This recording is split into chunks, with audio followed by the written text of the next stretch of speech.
예, 인사드리겠습니다. 저는 얼마 전까지 EBS에서 PD로 근무를 하고 있었고요. 지금은 한예종 방송 영상과에서 아이들을 가르치는 일을 하고 있습니다. 반갑습니다. 예.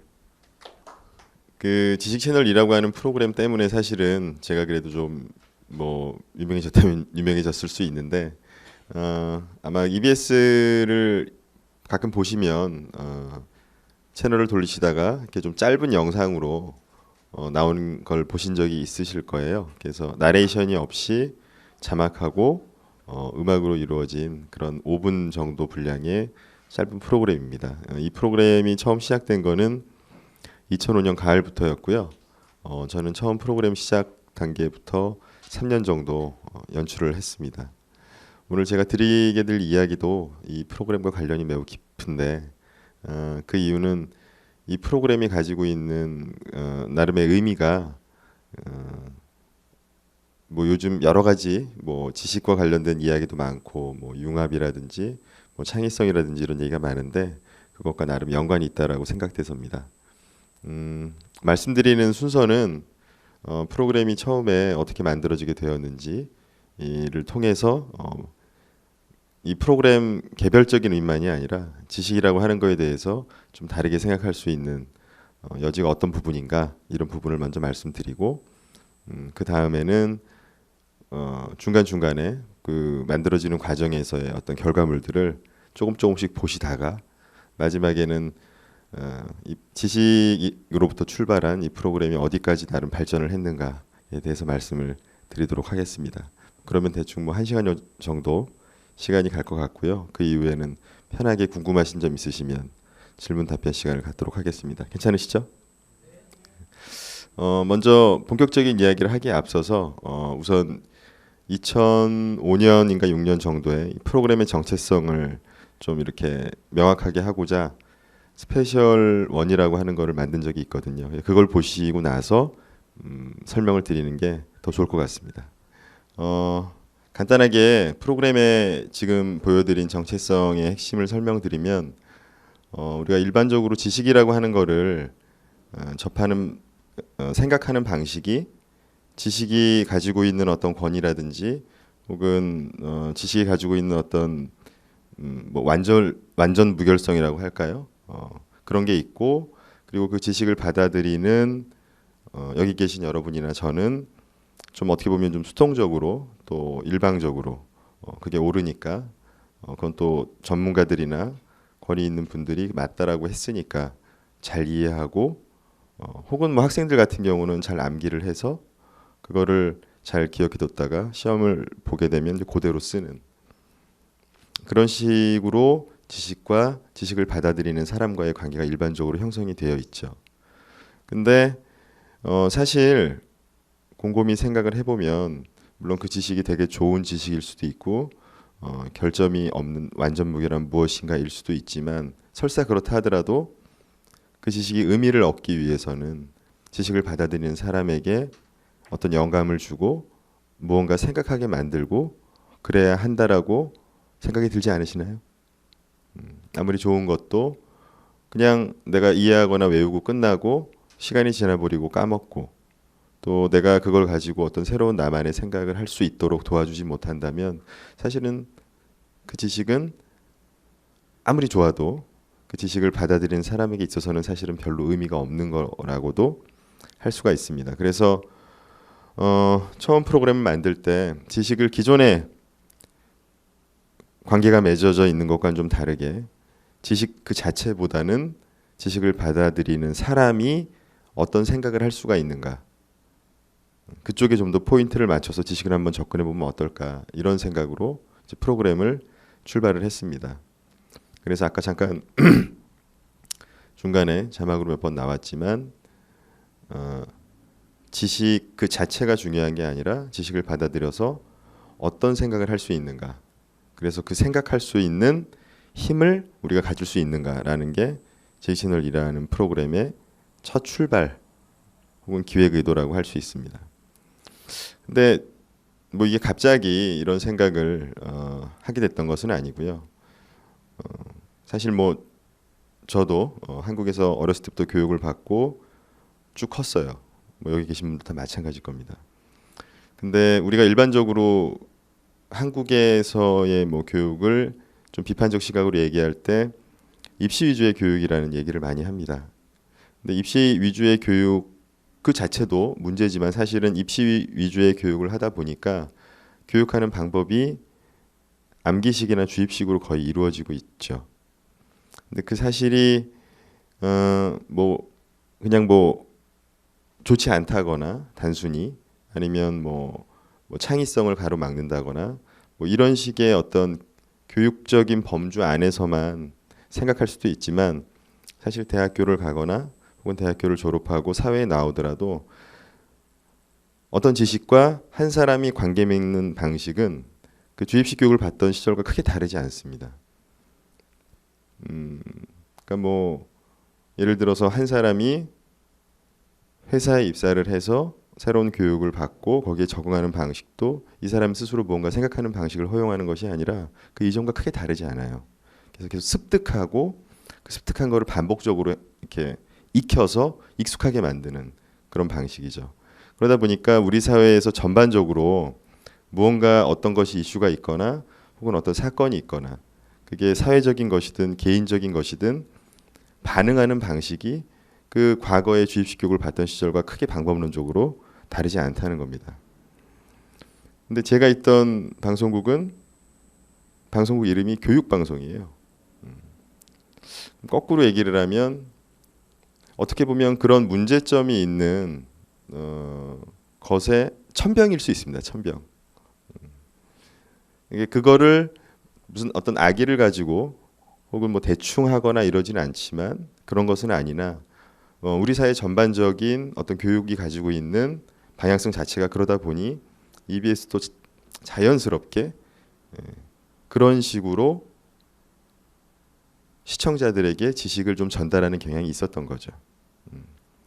근데 아이러니한 것은 EBS가 그런 식으로 전달을 했을 때 뭐 대단히 높은 시청률을 얻거나 아니면 뭐 나름 그런 게 되게 좋다라고 얘기하는 분들이 대단히 많았다면 사실은 지식 채널이라는 프로그램을 굳이 만들 필요는 없었을 거예요. 근데 문제는 많이들 안 보시는 거죠. 그래서 뭐 타 방송사처럼 좀 이렇게 오락적인 프로그램이 없거나 뭐 이런 부분도 있지만 뭐 모든 분들이 다 예능 프로그램을 좋아하시는 건 아니고 교양 프로그램을 좋아하시는 분들도 분명히 있는데 그거에 비해서 시청률이라든지 전반적인 인지도가 많이 안 나오는 거죠. 그래서 그거를 극복하기 위해서 EBS 자체적으로 여러 가지 노력을 했었는데 그 중에 하나가 제 채널이었습니다. 물론 맨 처음에는 이런 식으로 접근하는 게 사실 좀 조심스러웠어요. 왜냐하면 어쨌든 다 기존에 지식 자체가 중요하고 지식이 전문가분들이 나와서 이 지식이 좋습니다. 저 지식이 좋습니다라는 식의 주로 방법론을 많이 하는데 제가 툭 튀어나와서 저분이 전혀 중요한 게 아니다.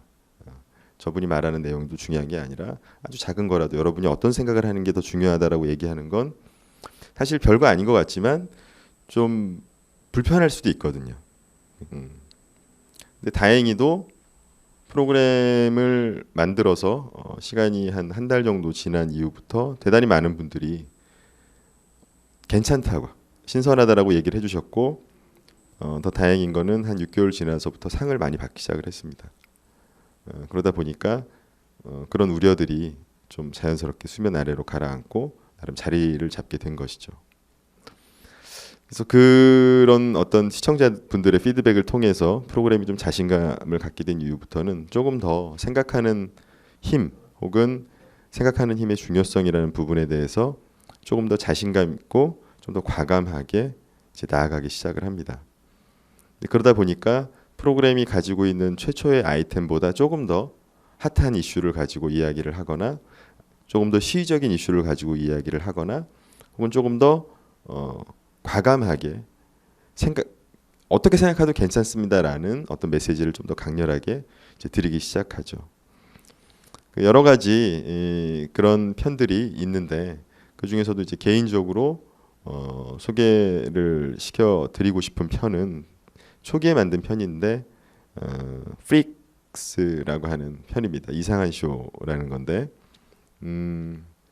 우리가 일반적으로 생각하는 어떤 그 아프리카인들에 대한 생각 혹은 유럽인들에 대한 생각 혹은 그런 것들을 가지고 우리가 가지고 있는 고정관념과 선입관에 나름대로 뭔가 균열을 낼 수 있는 좋은 아이템이라서 만들었던 기억이 나고요. 잠깐 보시고 또 이야기를 계속하겠습니다. 근데 이제 뭐 보셨으니까 내용은 다 아시겠지만 이제 이런 쪽부터 출발을 해서 그러니까 맨 처음보다는 조금 더 좀 문제의식이 강한 이슈로 갔다가 이것만 해도 이제 해외 관련된 이슈라서 어떻게 보면은 좀 우리나라랑 먼 얘기고 은유적이거나 혹은 뭐 상징적으로 생각해 볼 수 있는 그런 팁을 드렸다면 이 프로그램이 조금 더 많은 반응을 얻으면서 이제 국내에 관련된 이슈들에 대해서도 이제 여러 가지로 이야기를 하게 됩니다. 뭐 대표적인 게 뭐 지금 예전 일이라서 가물가물하시지만 또 황우석 교수 때 사건이 굉장히 컸었죠. 그래서 그때 황우석 교수에 대한 혹은 황우석 교수를 다루는 언론에 대한 것을 주제로 삼아서 또 한 편을 만들게 됩니다.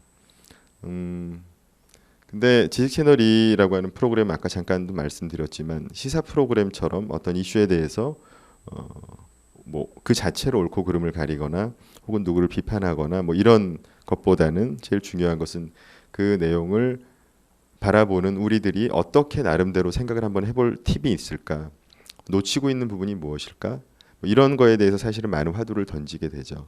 그래서 뭐 황우석 관련 편은 뭐 굳이 지금 다시 보여드릴 필요 없이 제가 그냥 간단히 설명을 드리면 뭐 이런 식입니다. 그 당시에 이제 황우석 교수가 주장하는 것과 또 그 반대측이 이야기하는 것이 굉장히 경론이 있었죠. 그런데 결국에는 어쨌거나 판단이 된 게 황우석 교수가 말했던 부분이 상당 부분 잘못됐다. 진실과 좀 달랐다. 근데 그걸 가지고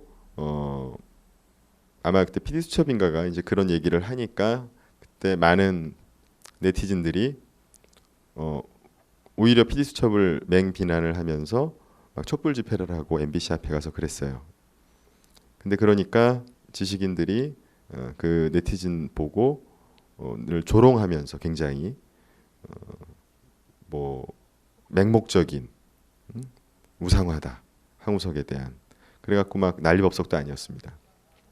그게 짧게 굉장히 핫했던 거는 한 일주일 정도였고 그 이전과 이후 과정을 포함하면 한 달 정도까지 굉장히 그 우리나라의 모든 언론이 마비될 정도로 하루에도 몇 번씩 기자회견하고 난리도 아니었는데 근데 그것을 보면서 한 가지 간과하고 있는 것이 있지 않나라는 그런 생각을 하게 됐습니다.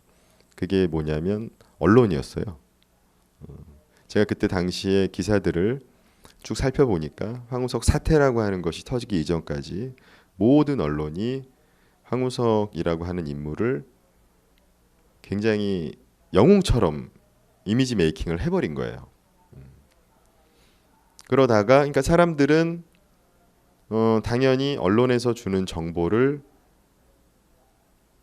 아주 특별한 관심이 있지 않는 이상은 다른 정보가 있는지 새롭게 찾아본다거나 비교하기가 좀 어렵죠. 또 생업에 바쁘시니까. 근데 그때 당시에 언론들은 언론의 어떤 논조 혹은 석양을 떠나서 거의 모든 언론이 정도의 차이만 있을 뿐이지 신문, 방송 다 황우석 박사에 대해 좋은 얘기만 계속 쏟아낸 거예요.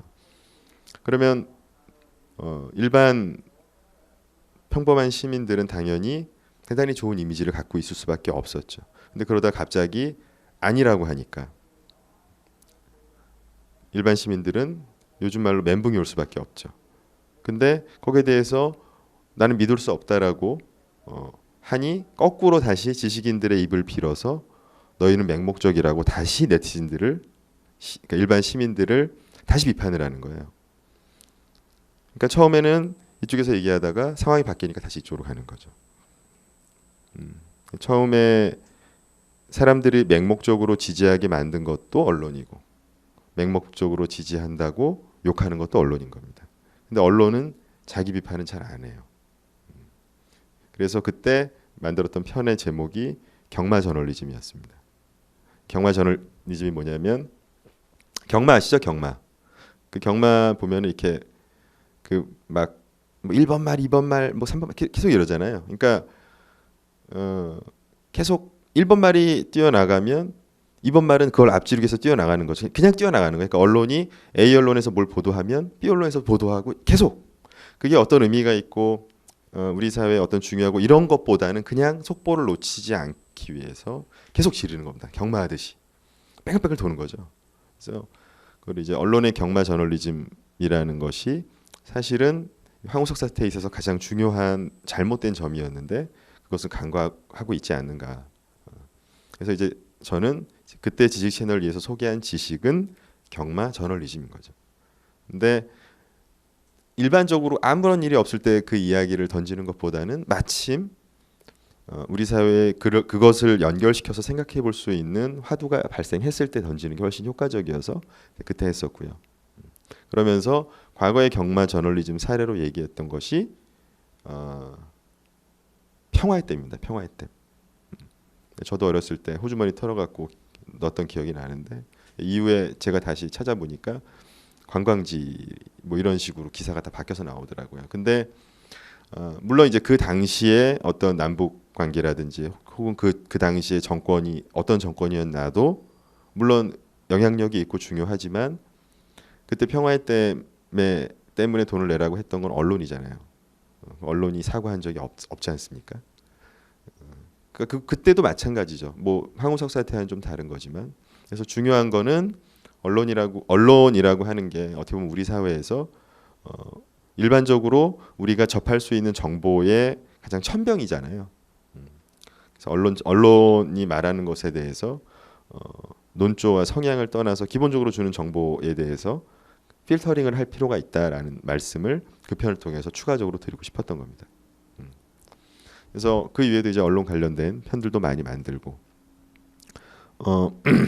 그리고 또 그런 쪽으로 생각하는 힘이라든지 생각하는 방식 쪽으로 많이 고민을 하다 보니까 자연스럽게 심리학적인 아이템들도 상당히 많이 했습니다. 뭐 잘 아시겠지만 뭐 소시오패스나 사이코패스 관련해서도 만들었고 약간 좀 재밌는 것들도 만들었는데 그 중에서 이제 제가 직접 그때 PD가 2명이었으니까 연출한 것은 아니었지만 사람이 가지고 있는 어떤 그 실제 현상과 실제 상황과 그 상황에 처했을 때 어떤 공포심이나 이런 것이 그 사람에게 어떤 영향을 미치는가 뭐 그런 거 관련해서 또 이렇게 유명하게 또 만들어진 편이 있거든요.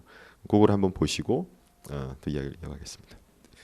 꼭 제 채널 위해서 만들었다기보다는 이 실험 자체가 사실 워낙 유명한 실험이고요. 다양한 심리학 책에서 대단히 많이 소개가 돼 있는데 어쨌든 영상으로 보니까 조금 더 이제 그 느낌이 선명하죠. 그래서 이제 이런 식으로 조금 우리가 기존에 알고 있던 여러 가지 생각들에 대해서 한번 다르게 혹은 다른 관점으로 새롭게 볼 수 있는 뭐 그런 나름대로 연출자가 제가 아님에도 불구하고 비슷한 결로 프로그램이 쭉 가게 됩니다. 이제 그러다 보니까 뭐 의도하진 않았으나 우리가 가지고 있는 생각이란 것 자체가 어떻게 보면 이제 물리적으로 위치한 것이 사실 뇌잖아요. 그래서 뇌라는 것이 어떤 기능을 통해서 우리의 생각이라는 걸 만들어내는지 혹은 우리가 어떤 과정을 통해서 뇌가 어떻게 움직이길래 하필 그런 식으로 사람들이 생각하는지 뭐 이런 부분에 대해서도 이제 관심을 많이 갖게 됐습니다.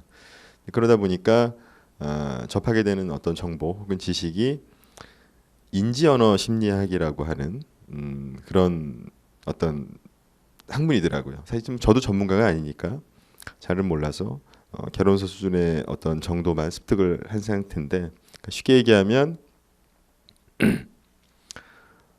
인지, 언어, 심리학 이 세 글자가 합쳐진 거에서 추론할 수 있듯이 인지는 생각이죠. 그죠? 언어는 말 그대로 말입니다. 인지와 언어가 합쳐져서 만들어진 심리학이에요. 그러니까 우리가 기존의 심리학이라고 하면 뭐 여러 가지 포괄적인 것을 갖고 있지만 특히 우리의 생각은 언어와 대단히 관련이 깊다라고 생각하면서 그 범주 안에서 이제 심리학을 하는 게 인지언어 심리학이라고 보시면 됩니다. 그래서 아마 조금 이따 또 동영상을 보게 될 텐데 좀 약간 어려운 것 같지만 사실은 대단히 쉬워요. 그러니까 뭐 이런 겁니다. 예를 들면 그쪽에서 하는 주장은 우리가 어떤 생각을 할 때 아주 주장의 베이스는 언어를 통해서 생각을 한다. 언어를 통하지 않고서 생각할 수는 없다. 뭐 이런 주장이라고 보시면 돼요. 그러니까 제가 예를 들어서 이렇게 시선을 아래로 내려서 이걸 보잖아요. 이게 뭐죠? 책상입니다. 예, 그러면 그냥 이렇게 보고 이해되는 게 아니라 최종적으로 판단을 내리기 전에 책상이라는 언어를 떠올려서 생각한다는 거예요. 근데 한번 책상 봐보시겠어요, 다 같이? 볼 때 책상이랑 언어 두 글자를 떠올리지 않기가 쉽지 않으시지 않아요? 그러니까 제가 지금 이 말씀을 드리기 전에는 그게 내가 언어를 떠올리는지 떠올리지 않는지 전혀 이제 생각을 안 하셨겠지만 이걸 의식하면은 그 언어를 안 떠올리고 생각하기가 참 어렵습니다. 근데 이제 그렇게 그들이 주장하는 이유는 그 역시도 복잡하진 않아요. 제가 대단히 뭐 거칠게 설명을 드리는 거긴 하지만 어렸을 때 우리가 생각이라고 하는 거, 그러니까 우리가 굉장히 인지 상태가 떨어진 아기 상태에서 조금씩 인지 상태가 올라가잖아요. 생각도 좀 많아지고 다양한 생각을 할 수 있게 되는데 그 과정에서 애초에 언어를 통해서 배웠기 때문에 그렇다는 거예요. 그러니까 즉 우리가 뭐 어떤 사물을 이렇게 보고 그 사물이 어떤 역할을 하는지를 이해하고 그 사물이 나에게 이로운지 이롭지 않은지 그 사물 옆에 있을 때 나는 저 사물과 어떤 관계를 맺을지 혹은 그 사물이 하고 있는 그 사물들이 있는 곳에서 나의 태도는 어때야 될지 등을 한꺼번에 조금씩 배워나가는데 그때 언어를 통해서 배운다라는 것입니다. 그래서 가장 쉬운 예가 그런 거라고 하더라고요. 병원에 가면 어린아이가 이렇게 배우는 거죠. 하얀 가운을 입은 사람은 의사, 누워있는 사람은 환자. 그게 이제 언어를 그런 식으로 배운다는 겁니다. 그리고 저 병원에 갔을 때 내가 취해야 할 태도는 무엇? 이렇게 세트로. 만약에 그래서 우리가 가운 입은 사람이 누워있고 환자 입은 사람이 이 수술을 하려고 들면 그게 이상한 게 되는 거라는 거죠. 그러니까 한꺼번에 세트로 배운다는 겁니다. 혹은 뭐 목욕탕에 갔을 때 옷을 다 벗어야 한다는 것. 그게 목욕탕의 개념인 거죠. 그래서 만약 어린아이들이 딱 봤는데 옷을 입고 들어가면 이상한 거예요. 그런 식으로 그런 역할들을 같이 언어랑 링크시켜서 배우는 거죠. 그러다 보니까 나중에 어른이 돼서도 우리가 뭔가 이렇게 생각을 하거나 보거나 심지어는 눈을 감고 아주 관념적이거나 추상적인 생각을 할 때도 우리는 그 단어를 떠올리는 거죠. 예를 들어서 연애를 할 때 아프다. 가슴이 아프다. 왜 가슴이 아프세요? 연애할 때? 아니, 가슴이 아픈 거는 아니잖아요. 근데 우리는 가슴이라고 하는 뭔가를 명확하게 지칭하는 아프다, 고통, 육화된 그런 식으로 생각을 하는 거죠. 그 그냥 만날 수 있잖아요. 누군가를 좋아하는 감정. 근데 사랑, 좋아한다, 보고 싶다 이런 단어를 안 쓰고서는 생각을 할 수 없다는 겁니다. 이런 것들을 통칭을 해서 하는 말이 프레임이라고 하는 겁니다. 프레임. 네. 프레임에 대해서 잠깐 보시고 말씀을 이어나갈게요.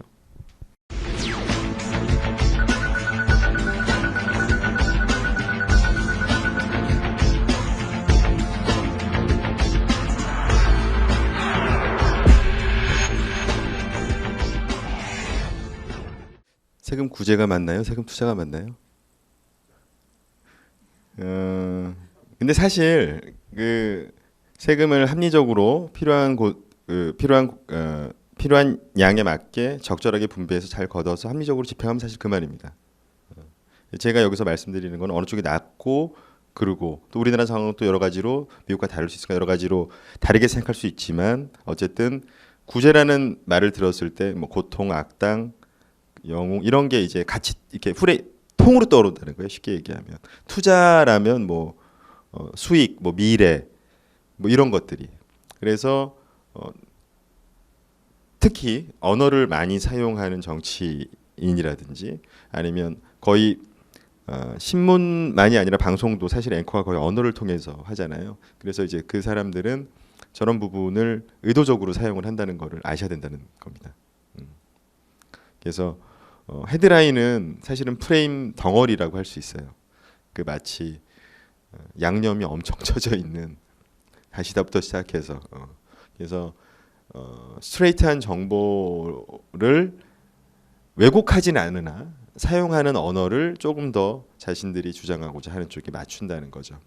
언론은 그 정도라면 이제 정치인들은 훨씬 더 마음이 급한 분들이죠. 당선을 해야 되니까 훨씬 더 강력한 프레임을 사용을 하게 됩니다.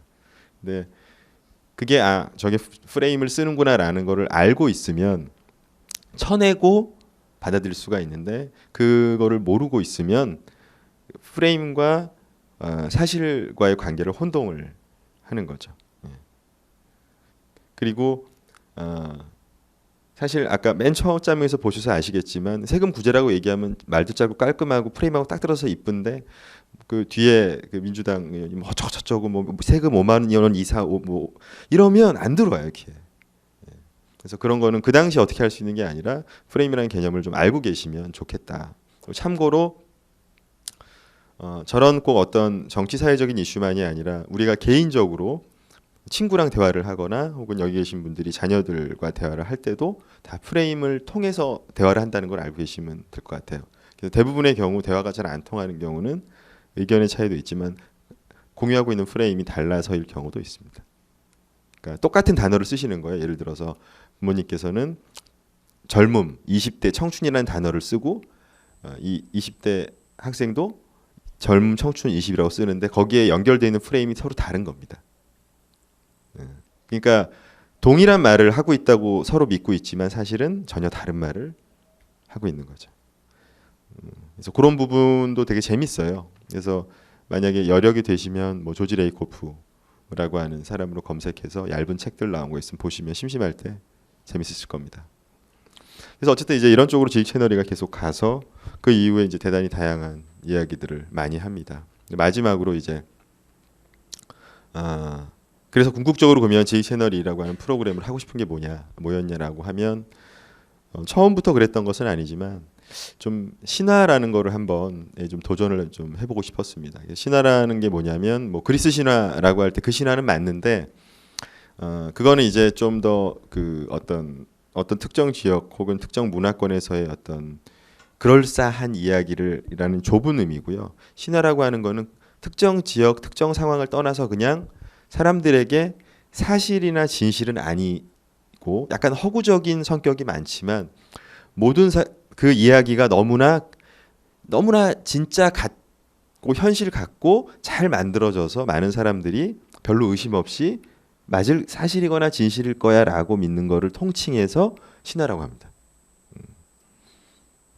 근데 그리스 신화라는 건 우리가 거짓말이라는 걸 알잖아요.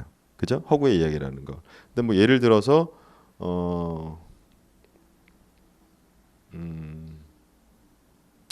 뭐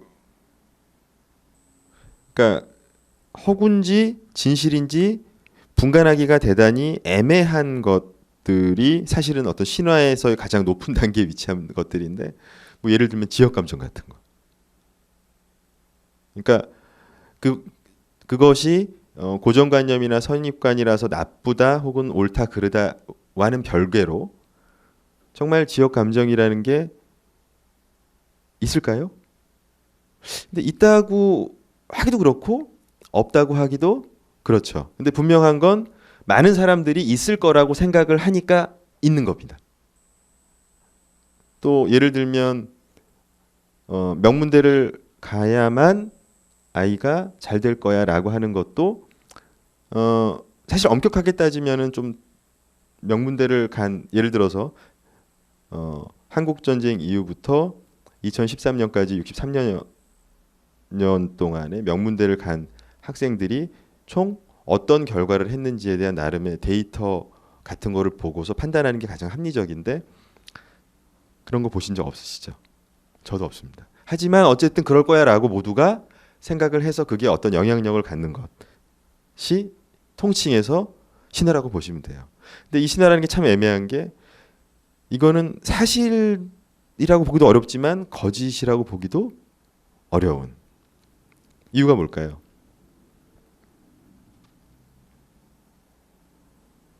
실체가 없기 때문입니다. 그러니까 무슨 얘기냐면 거짓말은 어떤 실체가 있는데 그 실체를 다르게 말한 게 거짓말이잖아요. 근데 예를 들어서 지역 감정이나 예를 들어 명문대 신화 같은 경우는 명확한 그러니까 우리 흔히 얘기한 통계치로 나와 있는 어떤 레퍼런스가 존재하지가 않습니다. 그냥 우리들의 인식 속에서만 있는 것이죠. 예를 들어서 투표를 했는데 TK 혹은 뭐 이쪽 지역이 어떤 성향을 했다라고 했을 때 그게 지역 감정 때문이라고 하는 명확한 논리적 근거가 있나요? 없습니다. 예. 근데 다들 예를 들어서 여성향을 갖고 있는 분이든 야성향을 갖고 있던 분이든 그 성향을 뛰어넘어서 지역 감정이라고 인지를 하신단 말입니다. 그런 것이 이제 신화라고 하는 거죠. 물론 잘 검토를 해보니까 어떤 논리적으로 지역 감정이 통계치가 나올 수도 있는데 그런 거 아무도 안 해요. 예. 근데 왜 제가 지식캐널리에서 신화라고 나름대로 극복을 해보고 싶었냐면 그것이 그렇기 때문에 오히려 검증하기가 어렵기 때문에 영향력을 꺾기가 너무 어려워요. 그러니까 차라리 진실 공방이 이뤄서 뭔가 딱 검증만 하면 진실이 딱 끝나면 사실 간편한데 이거는 뭘 어떻게 검증할 수가 없는 거예요. 그러니까 시간이 갈수록 사람들의 고정관념과 선입관에 깊게 뿌리 내리고 나중에는 진실보다 더 강력한 힘을 갖는 것이죠. 그게 여러 가지 신화들이 있는데 이것도 뭐 제가 만든 별은 아니고 신화가 만들어지는 여러 가지 방식이 있는데 그 중에서 이제 가장 대표적인 게 전체 그러니까 거짓말은 이렇게 아예 잘못 말하는 건데 신화는 특정 부분만을 노출시켜서 그것만을 가지고 전체 이미지를 형성하는 방식으로 신화가 만들어지는 경우가 상당히 많습니다. 그 중에 이제 하나가 헬렌 켈러고요. 그래서 헬렌 켈러 관련해서 만든 편이 있습니다. 다른 분이 만든 것이지만 저도 개인적으로 무척 좋아하기 때문에 잠깐 보시고 또 당시에 뭐 여러 가지 시대적인 상황이라든지 뭐 미국의 여러 가지 또 그 국내적인 상황 뭐 이런 거에 따라서 헬렌 켈러를 또 너무 까칠하다라고 볼 수도 있고 그 반대로 볼 수 있는데 그게 중요한 게 아니라 이 편에서 말하고자 하는 건 거짓말 같은 경우는 아까도 말씀드렸지만 어떤 레퍼런스가 있고 그것을 다르게 말하는 것. 그러니까 이미 무언가를 다르게 말한 거짓말을 한다는 것은 어떤 부분을 누락시키지 않았음을 의미합니다.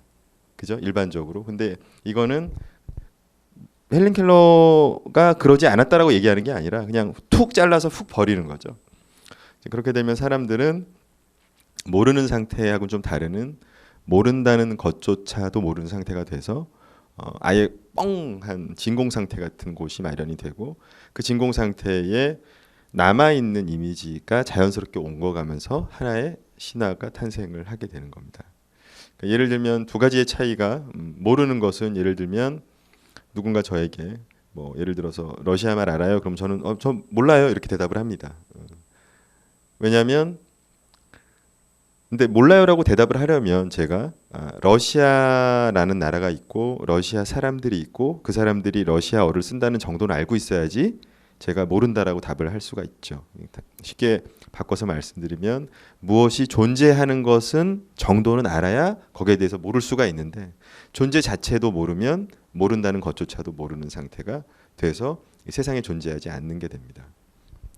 그러니까 한 개인에게 있어서 세상에 존재하지 않는 걸로 인식된다는 건 그게 있건 없건 실제로 존재하지 않는 것과 동일한 효과가 있는 거죠. 그게 사실은 이제 우리가 대단히 대단히 문제시 삼아야 하는 혹은 이전부터 저희 나라가 못 살고 어려운 상황이 있을 때부터 맨날 깨기 위해서 소위 계몽주의자들이 가장 큰 적으로 생각했던 무지의 본질이죠. 무지는 모르는 게 아니라 모른다는 것조차도 모르는 것이죠. 모르면 솔직히 관심 있으면 자기가 알려고 하면 알 수 있잖아요. 근데 모른다는 것조차도 모르게 만들면 알 수 있는 방법이 없습니다. 계몽주의라는 거는 사실은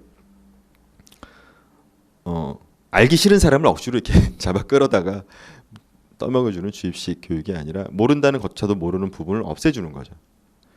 그 다음에 더 열심히 알고 말고는 개인의 선택입니다. 그런 점에 있어서 신화라고 하는 것은 무지를 생산해내는 굉장히 악질적인 성격을 가지고 있는 것들입니다.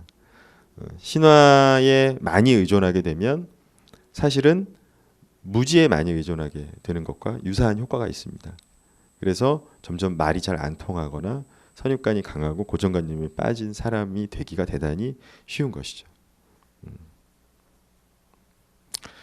그리고 뭔가 거기에 대해서 자기가 반박할 근거가 부족하면 다들 그렇게 생각하니까 라고 하면서 그런 식의 논거를 자꾸 대게 되고, 근데 그게 과연 그 사람 개인에게도 행복한 것이냐? 그렇지 않다는 겁니다. 그래서 이 이외에도 그런 신화를 나름대로 건져 올려서 국내 이야기든 해외 이야기든 다양한 것들을 건져 올려서 거기서 문제 제기를 하고 모른다는 것조차도 모르는 것에 대해서 많은 이야기를 합니다. 근데 사실 그런 부분으로 가게 된 거는 제 개인적인 경험도 있는데, 제가 이 지휘 채널을 하기 한 2년 전에 우연히 청계천 동대문 운동장이 허물어지기 전에 우연히 취재를 하다가 우연히 잠깐 들어갔는데 깜짝 놀랐어요. 안에 들어가니까 이제 저는 동대문 운동장이라고 항상 생각을 하고 그 앞을 지나다녔는데 그 안에 이제 바닥에 아스팔트가 깔려 있고 버스들이 주차돼 있고 반대편에 물건을 파시는 분들이 좀 대단히 초라한 행색에 계시더라고요. 그래서 쇼크를 먹었습니다. 첫 번째로는 그렇게 상황이 바뀐 지가 한 2, 3개월이 지났는데 전 그 앞에 가끔 왔다 갔다 했었거든요. 근데 저는 그 안이 그렇게 상황이 바뀐지 모르는 게 아니라 모른다는 것조차도 몰랐기 때문에 저는 항상 지나가면서 파란 잔디를 떠올렸어요. 아마 제가 우연히 들어가지 않았다면 제 머릿속에도 그곳은 허물어지기 전까지 파란 잔디가 있는 아름다운 야구장이었을 겁니다. 그분들은 이제 청계천 노점사항 분들인데 보건공사 하시면서 글로 수용이 되셨죠. 그래서 그때의 기억이 저에게도 나름대로 굉장히 쇼킹했기 때문에 좀 많이 화가 나더라고요.